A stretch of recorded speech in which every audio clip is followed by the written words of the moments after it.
Esther 4. When Mordecai perceived all that was done, Mordecai rent his clothes, and put on sackcloth with ashes, and went out into the midst of the city, and cried with a loud and bitter cry, and came even before the king's gate. For none might enter into the king's gate clothed with sackcloth. And in every province, whithersoever the king's commandment and his decree came, there was great mourning among the Jews, and fasting, and weeping, and wailing, and many lay in sackcloth and ashes. So Esther's maids and her chamberlains came and told it her. Then was the queen exceedingly grieved, and she sent raiment to clothe Mordecai, and to take away his sackcloth from him, but he received it not. Then called Esther for Hatach, one of the king's chamberlains, whom he had appointed to attend upon her, and gave him a commandment to Mordecai, to know what it was, and why it was. So Hatach went forth to Mordecai unto the street of the city, which was before the king's gate.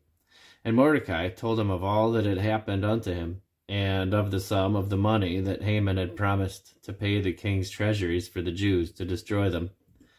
Also, he gave him the copy of the writing of the decree that was given at Shushan to destroy them, to show it unto Esther, and to declare it unto her, and to charge her that she should go in unto the king, to make supplication unto them, and to make request before him for her people.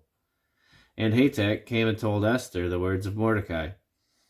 Again Esther spake unto Hatach, and gave him commandment unto Mordecai.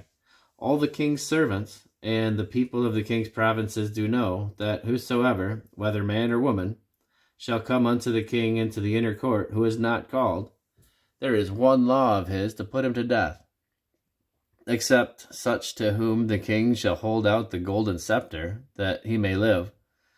But I have not been called to come in unto the king these 30 days. And they told Mordecai Esther's words.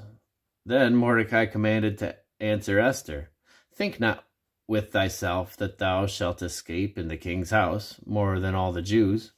For if thou altogether holdest thy peace at this time, then shall their enlargement and deliverance arise to the Jews from another place. But thou and thy father's house shall be destroyed. And who knoweth whether thou art come to the kingdom for such a time as this? Then Esther bade them return Mordecai this answer. Go, gather together all the Jews that are present in Shushan, and fast ye for me, and neither eat nor drink 3 days, night or day. And I also and my maidens will fast likewise. And so will I go in unto the king, which is not according to the law, and if I perish, I perish. So Mordecai went his way, and did according to all that Esther had commanded him.